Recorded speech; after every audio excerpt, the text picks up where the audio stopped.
ሰላም የእግዚአብሔር ቤተሰቦች ከማህበረ ቅዱሳን ቴሌቪዥን የዕለቱን አጫጭር መረጃዎች ይዘንላችሁ ቀርበናል።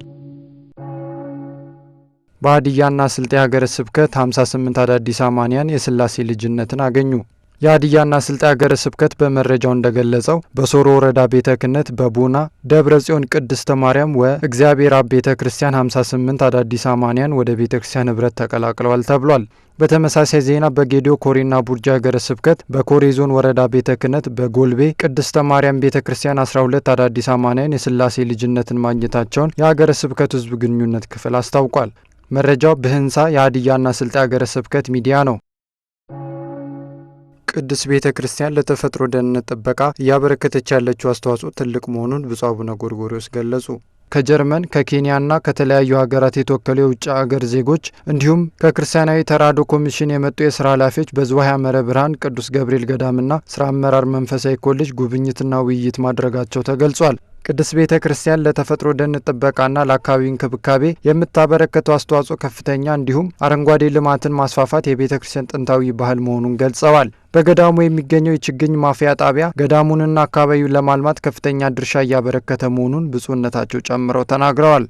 ልኡካኑ በበኩላቸው በዘርፉ ላይ ልምድ ለመለዋወጥና የቴክኒክና ሙያ ድጋፍ ለማድረግ ከገዳሙ ጋር በደን ጥበቃና ልማት ዙሪያ በጋራ ለመስራት ስምምነት ላይ ደርሰናል ብለዋል። መረጃው የሐመረ ተዋሕዶ ሚዲያ ነው። ማህበረ ቅዱሳን ትምህርት ቤቶችን ከፍቶ በማህበራዊ ዘርፍ ድርሻውን እየተወጣ እንደሚገኝ ተጠቆመ። በማህበረ ቅዱሳን የአዳማ ማዕከል የአቡነ ጎርጎርዮስ ትምህርት ቤት 8000 ተማሪዎችን በ541 ሰራተኞች በ7 ቅርንጫፎች በተሻለ የትምህርት ጥራትና ስነ ምግባር ማህበረሰቡን እያገለገለ ይገኛል። ይሁን እንጂ ትምህርት ቤቱ አሁን ካለው በየጊዜው የሚደረግ የተጋነነ የቤት ኪራይ ጭማሪና የልቀቁልን ጥያቄ ስጋት እንደተፈጠረበት ታውቋል። በዚህም የአዳማ ማዕከል የልጆቻችንን ነገ ዛሬን ገንባ በሚል መሪ ቃል ፕሮጀክት ቀርጾ የገቢ ማሰባሰቢያ መርሃ ግብር ለማከናወን ኮሚቴ አቋቁሞ የሚገኝ መሆኑን ገልጿል። ይህም በሀገር ውስጥና በውጭ ዓለማት ትምህርት ቤቶችን ከፍቶ የማህበራዊ አገልግሎት ዘርፍ ድርሻውን እየተወጣ ስለመሆኑ አንዱ ማሳያ ነው ተብሏል። መረጃው በማህበረ ቅዱሳን የአዳማ ማዕከል ሚዲያ አገልግሎት ነው። ገዳማት የልዕቀት ማዕከል እንዲሆኑ ርብርብና ድጋፍ እንዲደረግ ጥሪ ቀረበ።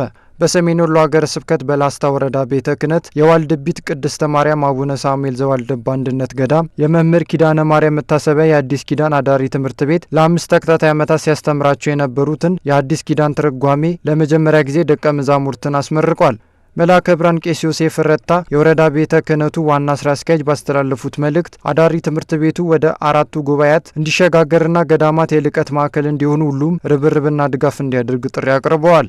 ተመራቂዎቹ በቆይታቸው ሲሰጡ የነበሩትን የስብከተ ወንጌልና የሰንበት ትምህርት ቤት አባላትን የማስተማር አገልግሎት እንደሚቀጥሉ የገዳሙ አበምኔት ቆሞስ አባ ሄኖክ ሸጋው ተናግረዋል። በተመሳሳይ ዜና የቆቦ ደብረ ፀሐይ ቅድስተ ማርያም ካቴድራል የአዲሳት ትርጓሜ አዳሪ ትምህርት ቤት የ4ኛ ዙር ደቀ መዛሙርት አስመርቋል። መረጃዎቹን የላከልን በማህበረ ቅዱሳን የወልዲያ ማዕከል ሚዲያ አገልግሎት ዋና ክፍል ነው።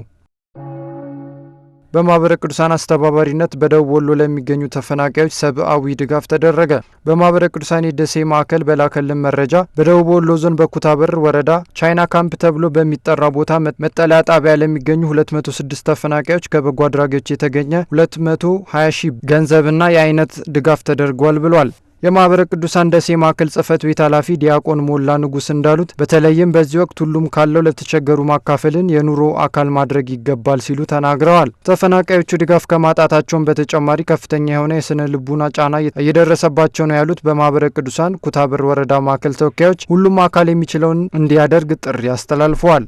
ተፈናቃዮች በበኩላቸው ቤተሰቦቻቸው በጸጥታ ችግር የሞቱባቸውና ንብረታቸውን ጥሎ የመጡ መሆናቸውን የገለጹ ሲሆን በማህበረ ቅዱሳን አስተባባሪነት ለተደረገላቸው ድጋፍ አመስግነዋል። ሰላም እግዚአብሔር ከሁላችን ጋር ይሁን። የዕለቱ አጫጭር መረጃዎች እስካሁኖቹ ነበሩ።